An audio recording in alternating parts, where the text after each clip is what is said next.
right, welcome back to Waste Some Time with Jason Green. I am Jason Green, bringing you brand new interviews every Monday and every Friday right here on YouTube.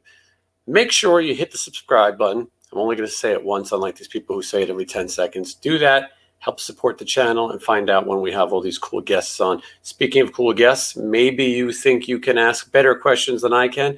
Well, all you got to do is go down to the Patreon link in my description and pick a tier. You can watch these videos before anybody else, and you get the chance to ask questions of our guests. Speaking of guests joining me today, the word underrated gets used a lot, but I have to say, if there's an underrated band from that 80s hard rock scene, it's definitely Babylon A.D. Lead singer Derek Davis joins us today. He's also promoting his own band, the Revolutionary Souls. We're going to talk to him about both things and more right after this.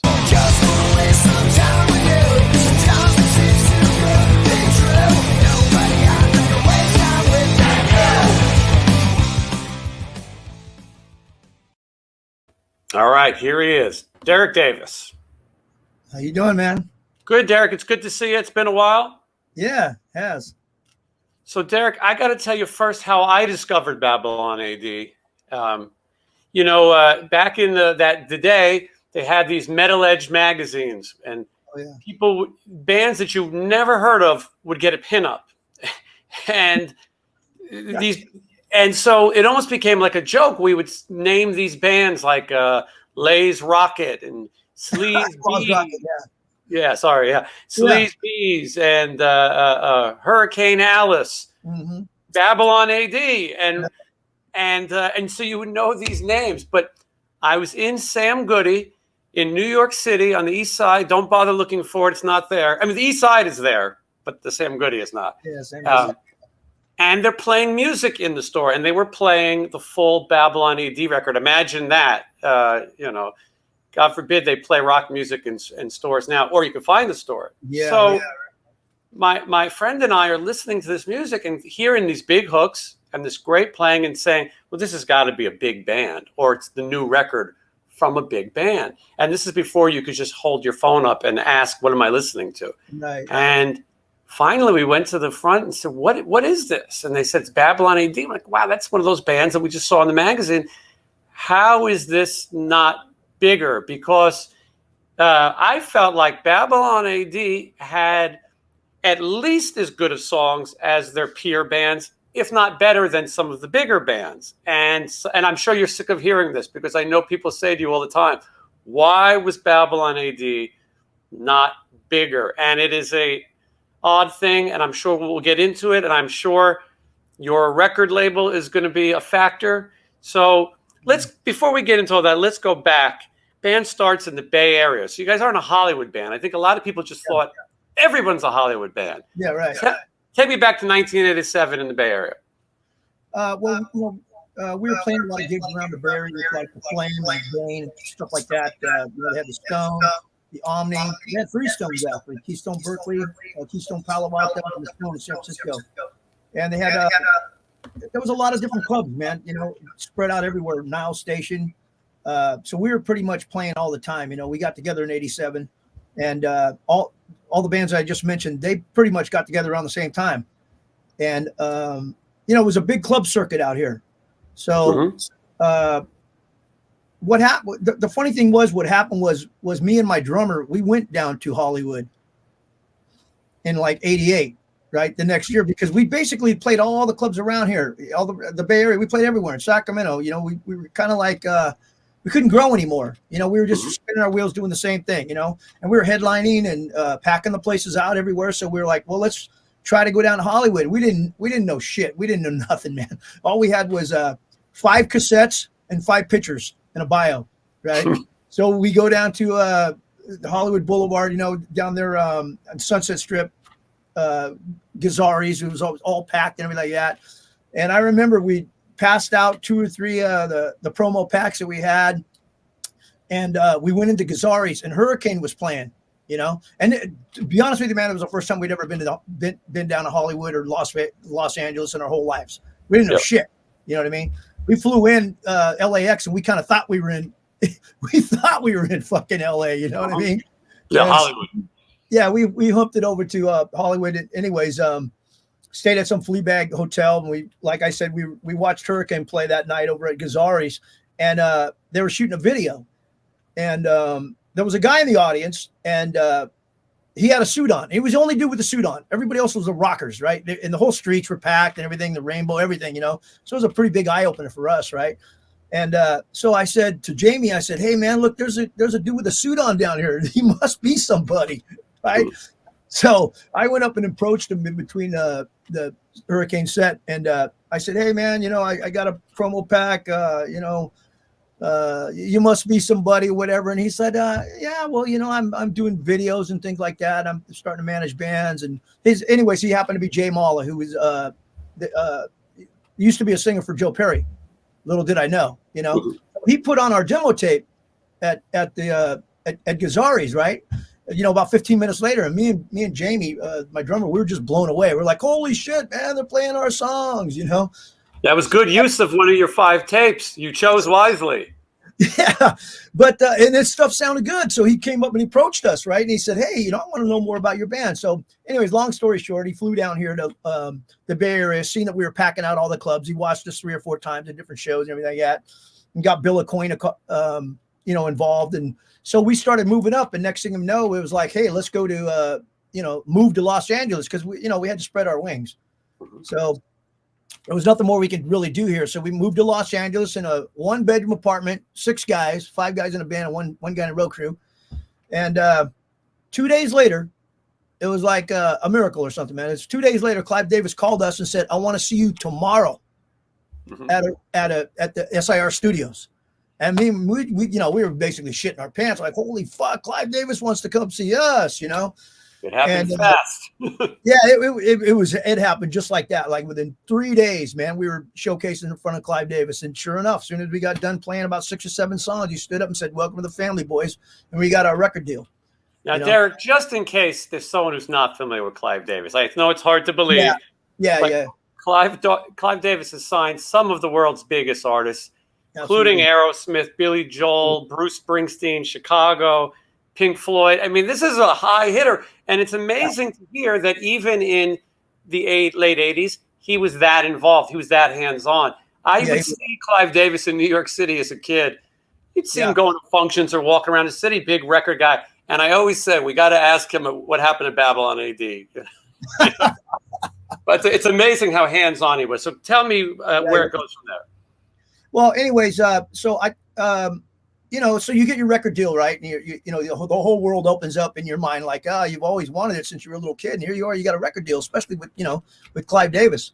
So it was a big deal, you know. And like everybody else, man, you go through your growing pains. You know, we were still pretty naive and pretty, you know, we had some really good songs that we thought were like hit songs. Of course, we thought what they were, you know. But Clive was like, let's he, you know, he wanted more stuff instead of about the 20 songs we had. He was like, I need like a real good ballad, you know. So they hooked me up with Jack Pawnee, and I went out to Jack Pawnee's in New Jersey, and I started writing some songs with him, and that produced Kid Goes Wild, Desperate, Hammer Swings Down, and then a lot of our tunes together, right? And then of course we were in the recording studio with Simon Hanhart, did the album. It took about a year to do everything, you know. Shot a lot of videos and stuff like that. It seemed like we were on our way up. You know, we were doing a lot of cool gigs and everything like that, and playing across the country, and you know, touring and everything like that. So, but the music business is a fickle industry. You know, there was a lot of bands like us. You know, and like when you were talking about the metal edge thing, you know, like the pinup thing, that was almost kind of like a joke to us after a while, because, you know, Jerry, who was the editor at the time, she liked all the bands to smile. I don't know if you remember that, but she would say, "You're only going to be in the pinups if you smile." And, you know, we're trying to be hardcore like we were, you know, we're a hardcore rock band. You know, we don't want to get up there and smile, but we had twisted our arms, and here we are, you know, doing the pinup stuff for Metal Edge and different magazines. And everybody, I'm sure that you've been interviewing, have gone through the same shit, man. It is really a Spinal Tap game, you know, when it comes down to it. Oh, yeah. You hear a lot of these similar parallels. I want to talk about Jack Ponte just a little bit, because so Clive sets you up with him, right? Yeah. The record label said, "Hey, you know, let's set you up with Jack Pawnee, and I really didn't know who he was, but they told me who he was, and me and Jack hit it off within 15 minutes. We were writing songs like crazy. He's really prolific and really fast, we would lay down a guitar track or whatever. He'd think of a guitar track and we'd lay it down in 15 minutes, and we'd get the drums going and everything like that. And pretty soon we had, quite a bit of material to choose from. Jack's an accomplished songwriter. He was in a band with John Bon Jovi before he was in Bon Jovi. And then Jack went on to write for all the big guys at the scene. And he does have that. Yeah, he's written with everybody. Yeah. Yeah, and he has that knack for writing those. The joke is that he's the poor man's Desmond Child, but he has the knack for writing those big choruses. The big chorus hook, yeah. Hammer swings down, that kind of stuff, I mean, I wrote all the lyrics and everything like that, but it was me and Jack that came up with all the melodies and things like that. And he would say, like, for instance, I had the song Desperate, which was one of our songs that Clive basically said he's signing us on, and I wrote the whole thing. But when I took it to Jack, he said, why don't we put a bigger chorus here, And my songwriting always came from just my gut, how I felt, you know what I mean?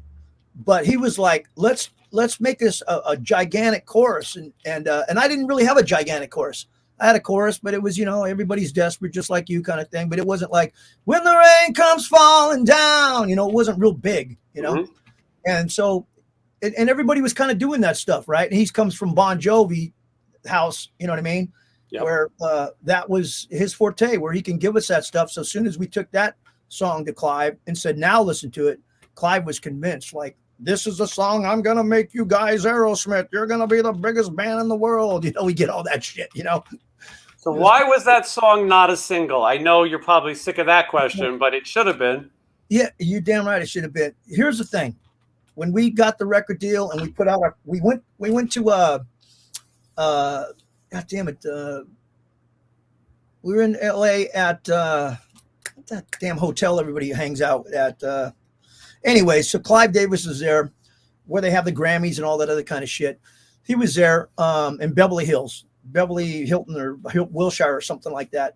And he called us up and he said, hey, I want to listen to this whole album with you guys. And we're just going to party and hang out. Right. So we go there and we hadn't picked our first single yet. So we all sit there and Clive sits there, with his eyes closed and really gets into it, And it was pretty surreal for us, to be honest with you.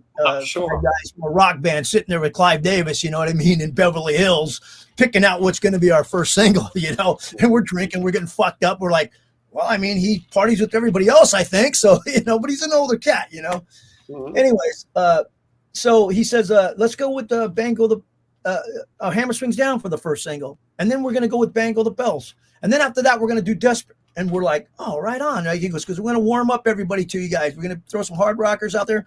And then we're going to do Desperate. And that's going to explode you guys. And you guys are going to be bigger than Aerosmith and all this shit, right? And we're like, yeah. So, a year later, we've got Hammer Swings Down. We've got Bangle the Bells. They both did, pretty good at MTV. And we're getting our feet wet. And we thought, oh, man, here it comes. Here comes Desperate now, right? We're getting ready to release Desperate in a couple weeks. And all of a sudden, Orion Pictures calls us up and says, the record label up and says, hey, we want to do that song Kid Goes Wild, Robocop. So we were like, yeah, that sounds good. But, we didn't want to get pigeonholed. But at the same time, it was like they're going to split the video cost and do a lot of different things, Exactly. Yeah, there you go. And so we asked the record label, we said, are we still going to do Desperate? They said, yeah, well, let's put out Kid Goes Wild first, right? So now we're going to go 3 singles, video, and Desperate's going to come fourth. Well, you're going to go for 3 rockers. And at this time, most bands did the 2 rockers, then the ballad. Exactly. Some bands got to 2 ballads. Someone like Warrant would get 2. It was unheard of. You really had to get to that ballad. Okay, go ahead. And at that time, ballads were really big on the radio. You're right. At that moment, it was like really big, but they decided, let's do the Robocop 2 thing, Mm-hmm. So, we did our part and we did it. So now you're like rating like 4 or 5 months later. Now your fucking album's been out about, 18 months or something. And we go back to the label and we go, okay, we're ready to do Desperate, right? And they're like, well, the album's been out for a long time and we got this runaround, man. And it just really fucked our psyche up really bad. The band was just so bummed out that all this time we thought we were going to get a shot at a ballad too. You know what I mean? Mm-hmm. And so we never got a shot at that ballad, you know, and everybody pretty much, you know, most people think it's a really good song that could have been a semi-hit, you know? Oh, And, I think so, and I think it could have broke you guys. Now, I mean, listen, it is a tricky situation to right. have a music video. We're looking at a still from it here.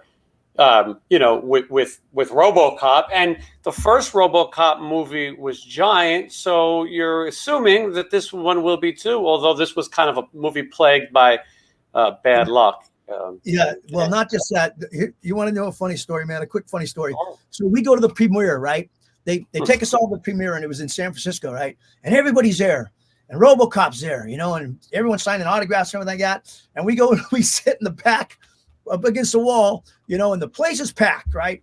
Mm-hmm. And here comes a RoboCop 2 movie. I swear, about halfway through, man, we were sitting there, us guys in the band, and we're going like, holy fuck, this thing is pathetic.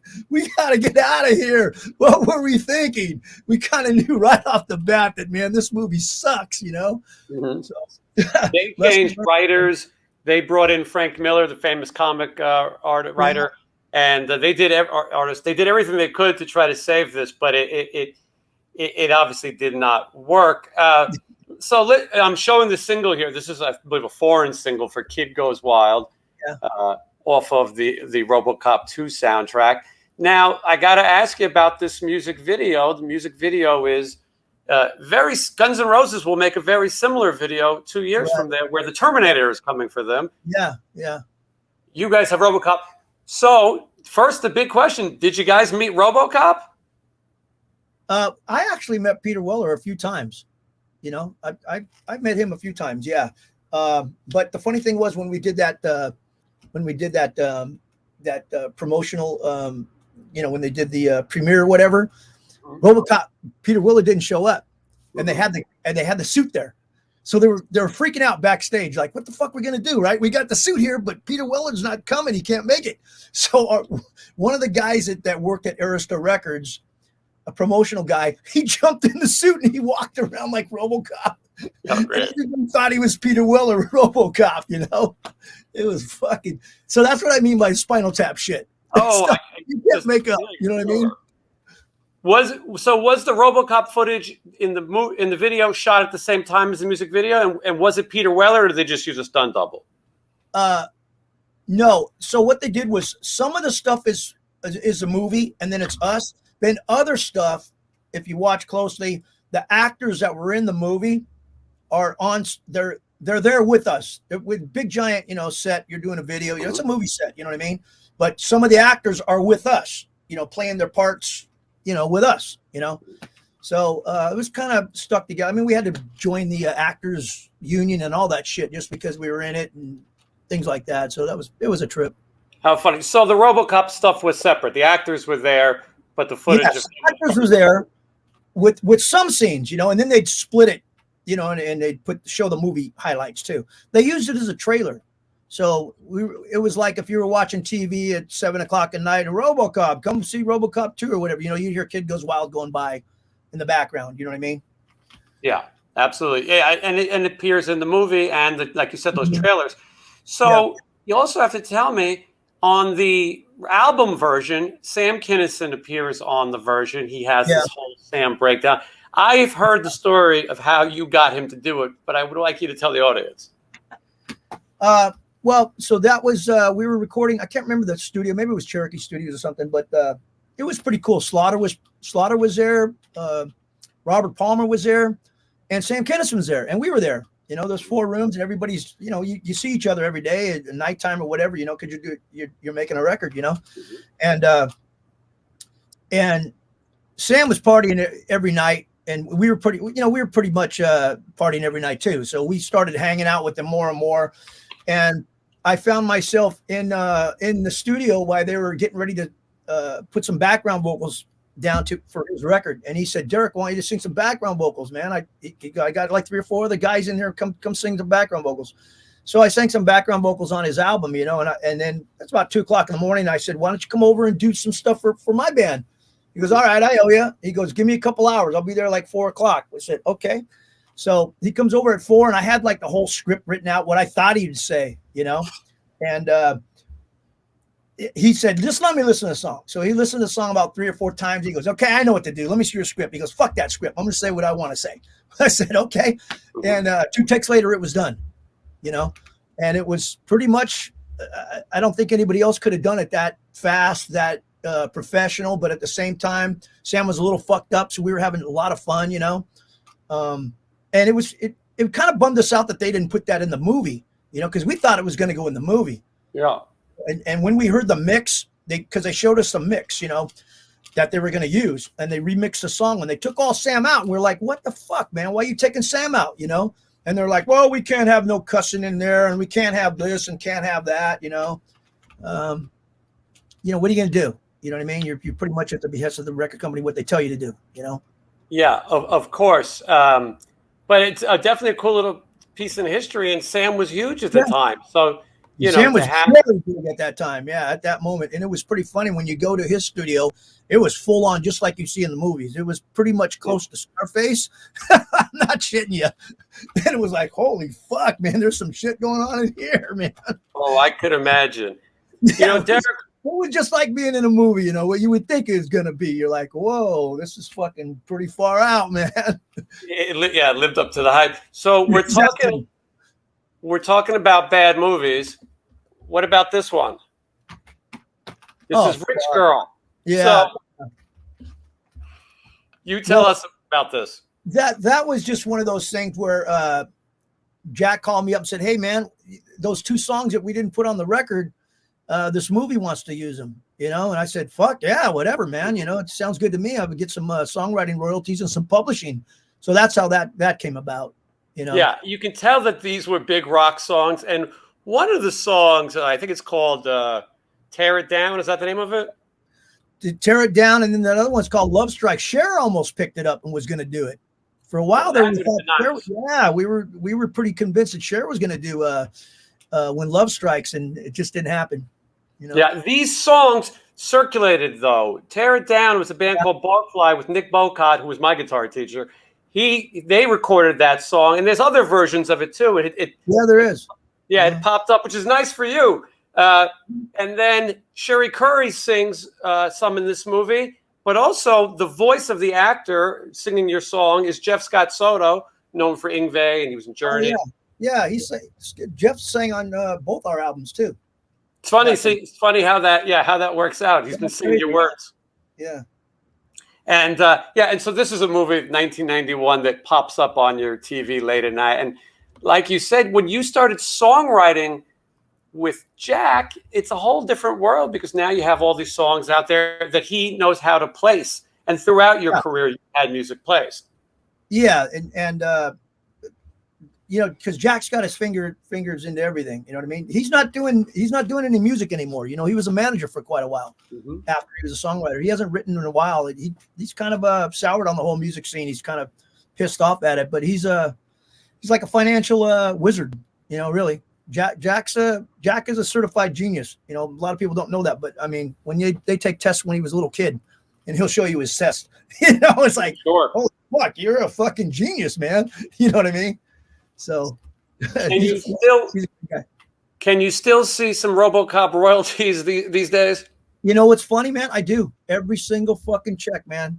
Every single check since that song was written, it's mostly Robocop. I mean, I get stuff from Hammer Swings Down, Bango the Bells, So Savage Heart, shit like that. But Robocop is, and every time it's on my, TV or whatever, I go, oh, right on. I made some money. Yeah.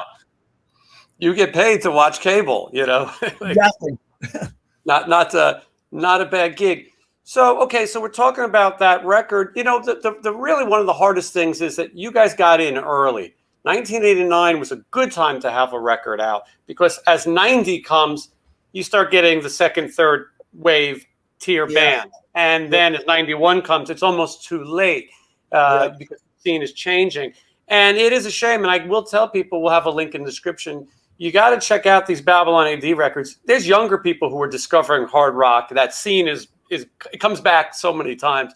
But if you like these bands, Skid Row or whoever from that time, and you want to hear big hooks and big choruses and guitars, Babylon AD might be one of the bands you missed. So, okay, and so Arista, by the way, we should say, really wasn't known for their rock bands. No. And it was kind of one of the reasons we signed with them, because they didn't have any rock bands. They had Whitney Houston, Kenny G, and shit like that, right?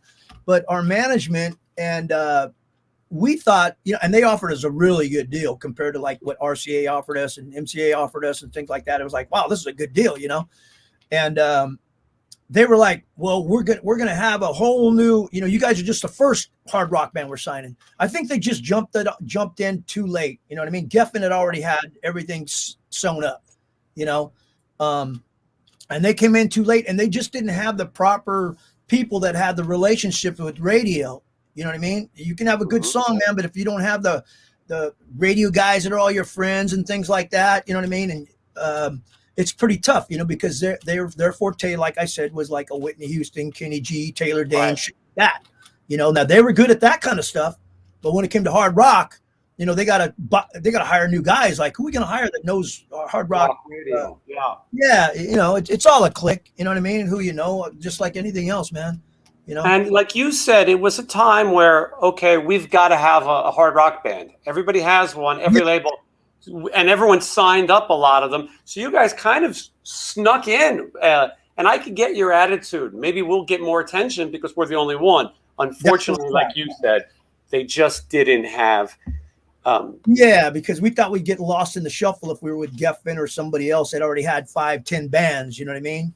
And we're like, no, we're the only band. So yeah, what the fuck do we know? And so I also feel another problem is maybe they didn't put you on those big tours, or that just didn't happen. You played a lot on your own, and you played a lot of the smaller places. But boy, would have been nice to get you on, a Cinderella or a Poison or one of these. Yeah, that was another thing that kind of bummed us out, right? Because we were with the William Morris Agency, and their whole thing was, no, you guys aren't going to be opening up for anybody. You're going to tour maybe clubs and theaters, but you're going to be the headliner and you're going to tour. And we're like, yeah, but at one time we were supposed to go out with Aerosmith. I mean, almost every band you can think of at one time or another. We had a shot to go and do some big stuff, but they would go like, no, we're going to break you guys this way, the old fashioned way. You know what I mean? And fuck, man, it was kind of a bummer because, we played a lot of festivals and things like that, but we never got to go on the Coliseum tour. Right. You know what I'm saying? And other bands that were around the same time as us, maybe they would get those gigs. And we're like, what the fuck, man?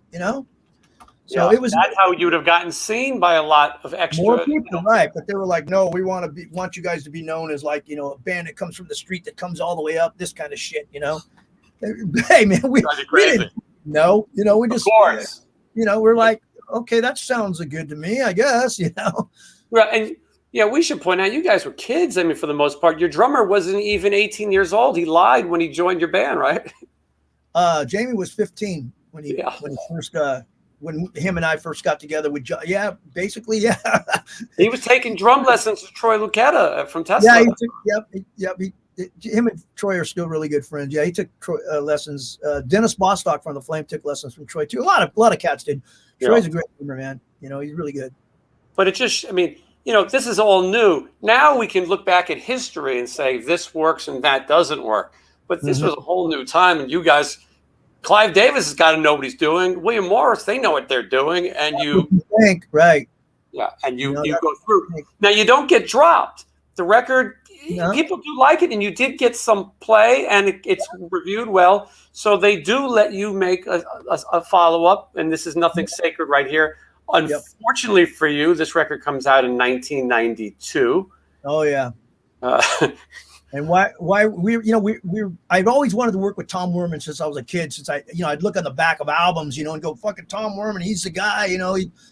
Everybody he produces great, And of course he did Girls with Motley Crue, a couple albums before this one came out. So we're like, fuck, we're gonna go work with Tom Werman. So we're in the studio, and I'll never forget, man, fucking. We always had like MTV on playing in the background or in one of the studio rooms. And I walked out there and I sitting there about 12 o'clock at night. I see Nirvana and I was like, holy fuck, this is a badass video, man. Who the fuck are these guys? Within like 3 weeks, it was over for any band like us. You know what I mean? Nirvana just like swept the Seattle scene, just like swept anything. And we were in the recording studio at that moment.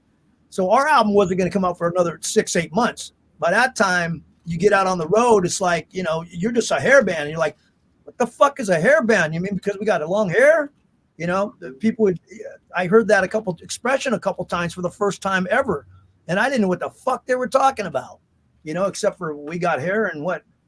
Yeah, I didn't know how that even came about, who said it or how it all worked. But anybody that got labeled that hair band, you know, you were over. I mean, you see Nirvana. I mean, excuse me, guys like fucking Hetfield and those guys, you know, they went out and chopped their fucking hair off.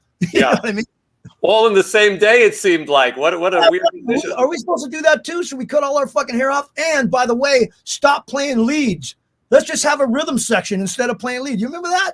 About a year ago, like all these albums came out with no fucking guitar leads. You're like, what the fuck, man? It's amazing that in 6 months you become an afterthought. Not just you, but an entire scene of music.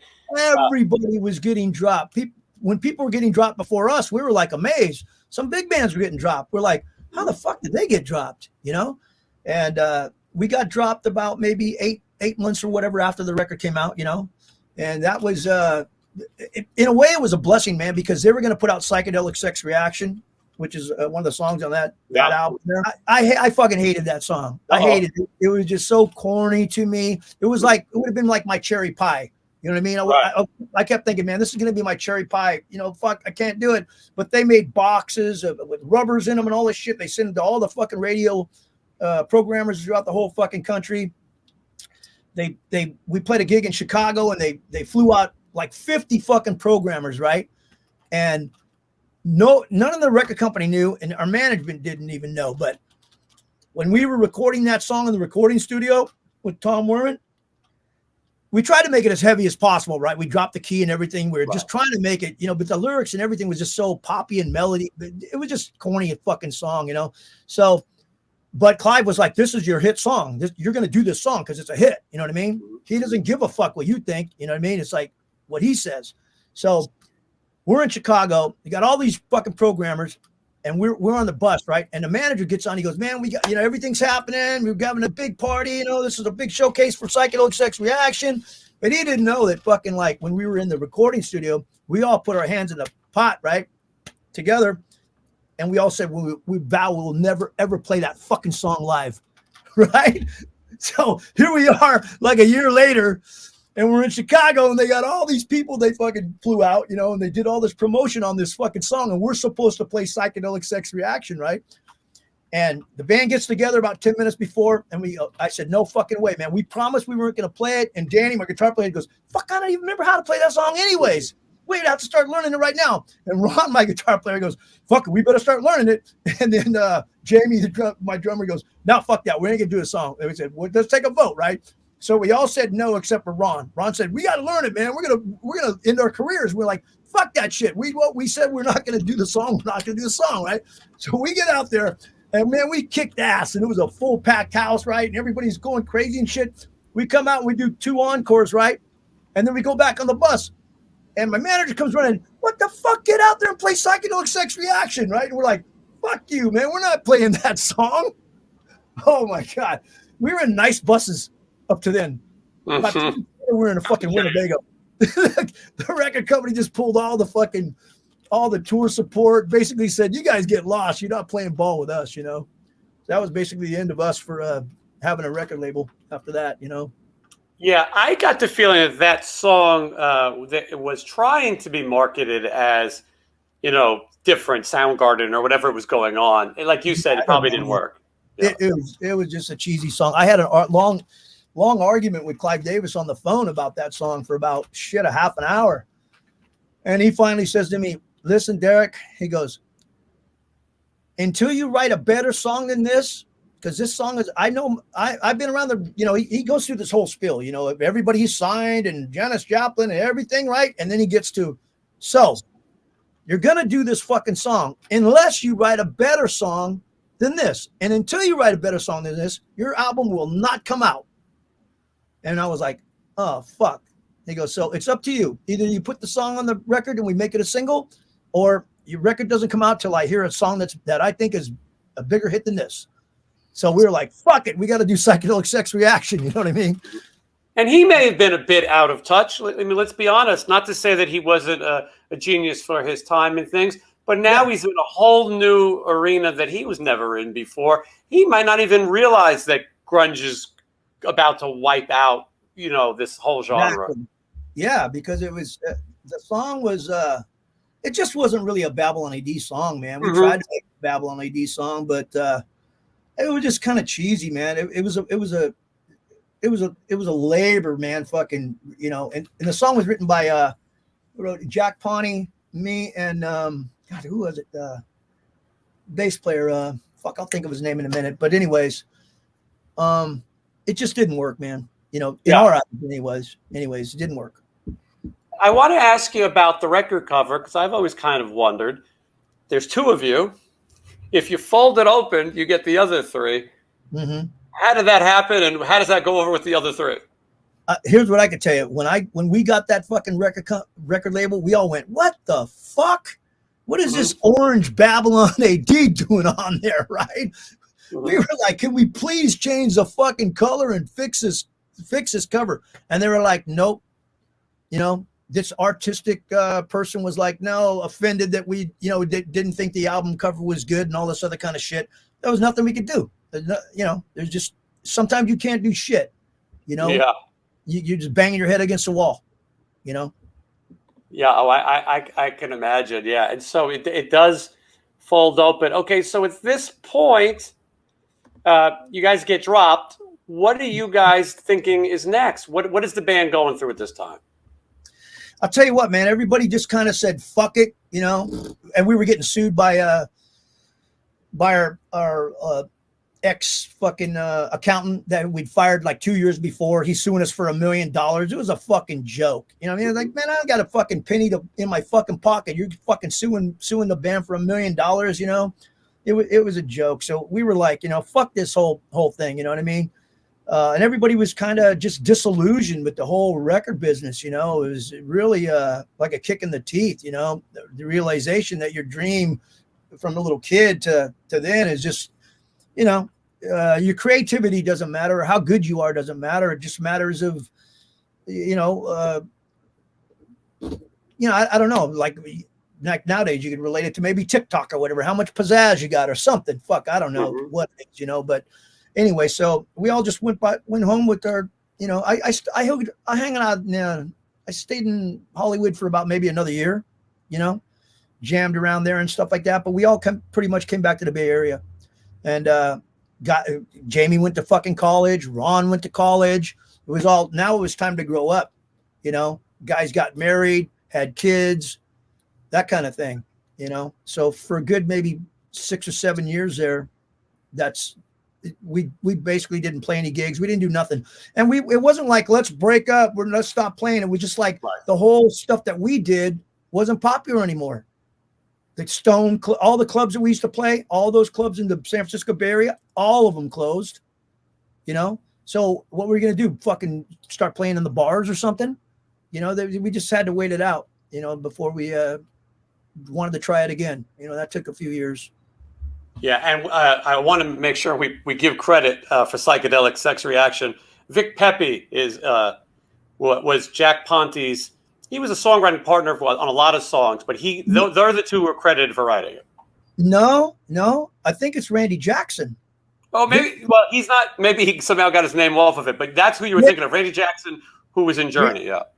Yeah. So it was Randy Jackson, and Vic wrote "Kid Goes Wild." Me and Vic wrote "Kid Goes Wild" at his house in the bedroom. And then we took it to Jack. And we said, hey, Jack, what do you think about this song? And he said, fuck yeah, that's a great song. Let's go in the recording studio and record it. That's how "Kid Goes Wild" came about with Vic Pepe. Vic's a great fucking guy. He's a good songwriter and he's a really cool dude, man. Yeah, and what he shares a credit on that song. Yeah, I think he does got a credit. Yeah, I think he's got a credit with Randy Jackson and Jack. Yeah. But yeah, I was trying to remember the bass player you're talking about, and I forgot that Randy Jackson did write with you guys. He probably went on to be more famous for American Idol than his bass playing, but yeah, it's funny business, man. Yeah, absolutely. So okay, now it's going to be a lot of years before we see Babylon AD again. About 8. Yep. 2000, you guys begin to reform it, American Blitzkrieg.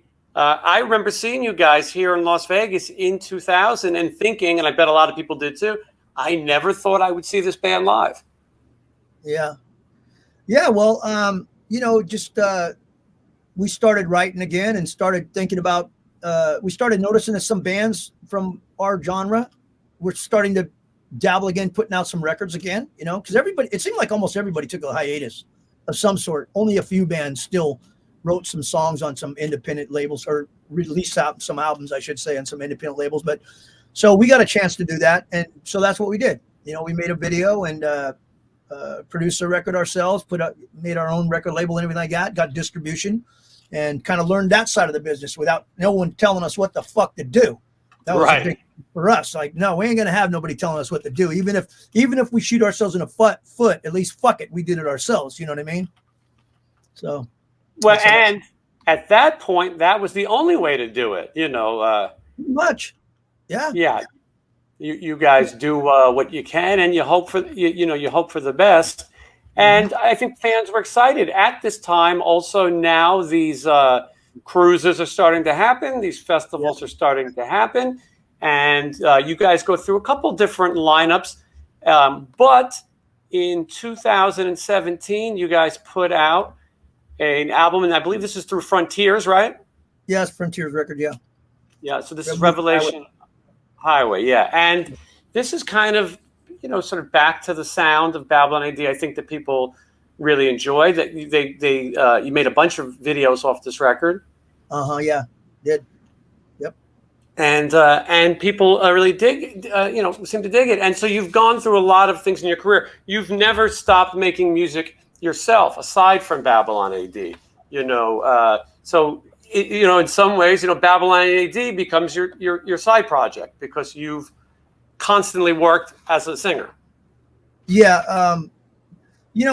Babylon AD is just like, for me anyways, as you get older, it's like, man, I want to try this, or I want to try that. So I did a couple blues albums. I did a soul album a few years ago.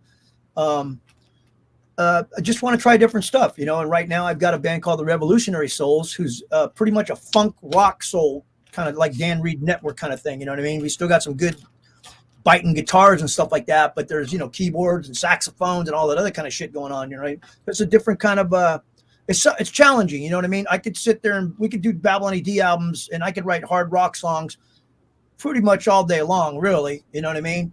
And think of guitar licks and put them together and things like that. But that's not like, it's not that challenging for me. So I like to step out of my box and try something different, and I've always seen like, I see myself more as a songwriter, to be honest with you. I mean, I got tons of songs that they don't really fit anywhere because there'll be some kind of acoustical kind of thing with strings, which that's not going to fit no Babylon AD. Where the fuck is that thing going to go? Right. You know what I mean?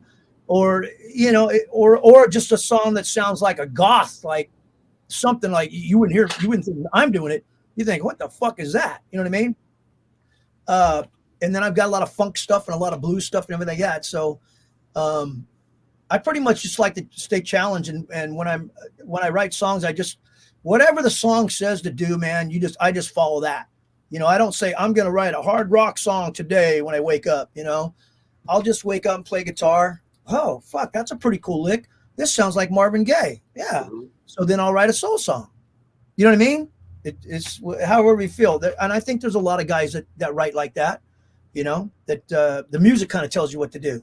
Or sometimes I'll think of a melody, lyrics and melody before I even have the music, but I'll go, okay, I got to fit some music to this, Yeah. So, I listened to the Revolutionary Souls music, and it's really fun. For a minute, because I didn't know what to expect, and for a minute I thought this kind of Earth, Wind, and Fire, this whole horns but it's really fun, and especially at a time like now.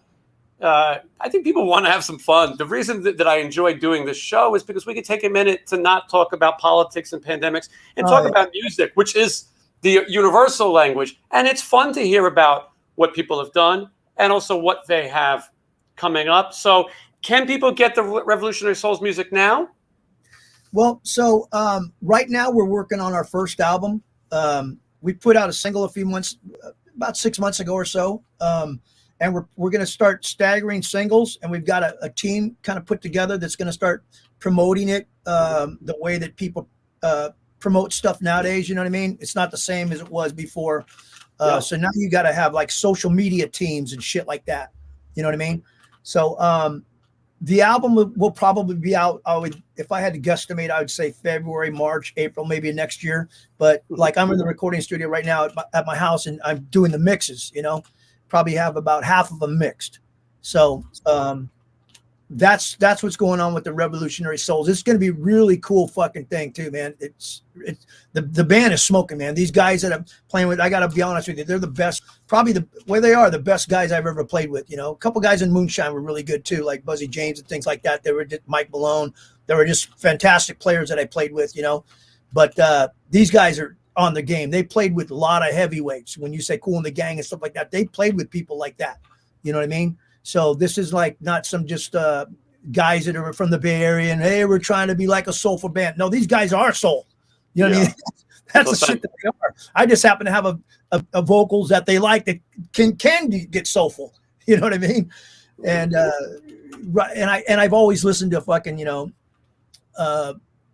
soul music my whole life. Actually, I listened to soul more than I did rock growing up. You know what I mean? But I fell into rock and roll because that's just the way it was in our neighborhood or the cities. It's like if you're a white kid, you got to be singing Aerosmith or Montrose or something like that. You know what I mean? And that's the closest you're going to get to an R&B sound. You know what I mean?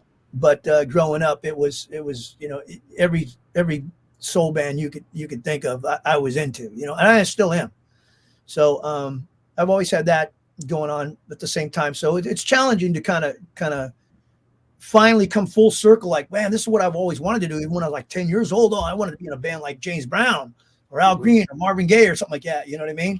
And here I am playing with cats that are like, fuck, this sounds like it when we practice and play. You know what I mean? So it's got that vibe, Tower of Power, War kind of thing going on, you know? So I'm really happy about that. It's great that you're able to do that. People can follow you on social media to find out. And then we have to mention that, so in addition to that, Babylon A.D. is back. And you tell me, this is the original lineup. Is this everyone who played on the self-titled album? Well, so this is a little bit of backstory for this. Yeah. John Matthews was the guitar player who was signed when we got our record deal. And he played on a couple songs on the first album. But be honest with you, we were so fucked up making our first album, partying every day and everything, where he partied a little bit more than the rest of us. Like he was on the Sam Kinison edge kind of thing, I guess you'd say. Where the record label said, look, man, you guys are spending too fucking much money. You know, John's not getting his guitar parts down. So we hired our friend Danny De La Rosa to step in. And basically Danny started just morphing into the guitar player. So he became the guitar player on the first record too. And then Danny was with us all these years, right? So like the last album that we just put out, Revolution Highway, right? That was John Matthews. So he's the original guy that was with us when we got a record deal. So he's with us again. He's still with us. You know what I mean? Well, Danny's not in the band right now. Danny's not in the band. No, it's John Matthews is in the band. Right. You went back to the guy before. Exactly. You know, because we're all friends. We all grew up together. And Danny and John were in bands together. You know what I mean? So it wasn't like we just hired some guy off the street that nobody knew. You know, we all grew up together, you know? So anyway, so right now Babylon A.D. is demoing songs, and we'll probably have something out, I'd say next year at maybe this time, you know? Yeah. But the demos sound really cool.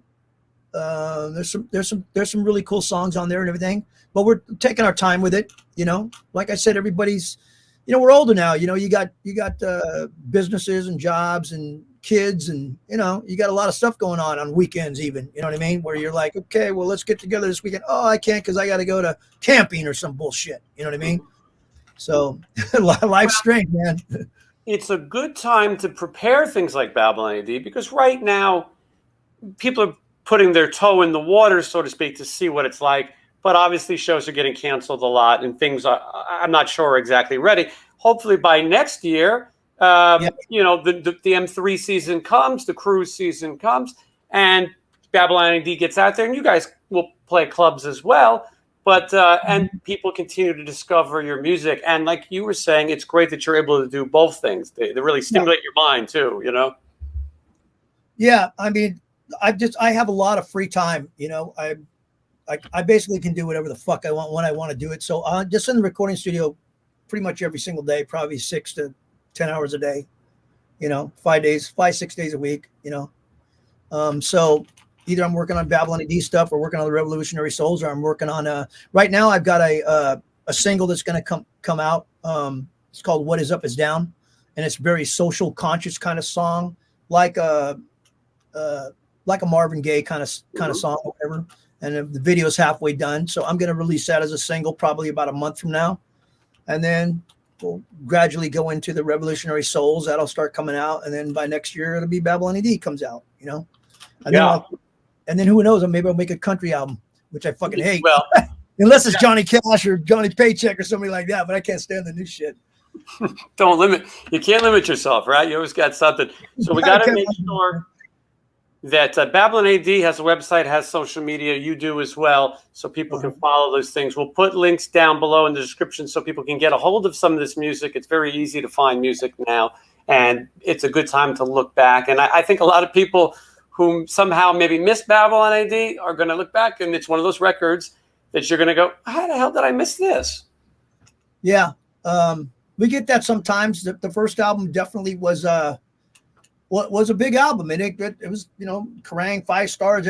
All the major publications at the time, we didn't have any bad reviews for that album. It was going to be a monster, but just, you know, the order of the songs didn't pop out right, you know. A lot of times I feel like, because I interview people so often, Kerrang! Was usually ahead of what the record business in America was, because they would review something that, you know, that I thought that's a great record, but here in America they just didn't get it. Yep. Mm-hmm. And so, but yeah, and so like you said, the records are well reviewed, and I think people will check them out, and people will check out your music. Derek, I'm really glad you spent all the time with me today. Yeah, man. Thank you for having me on, man. I appreciate it.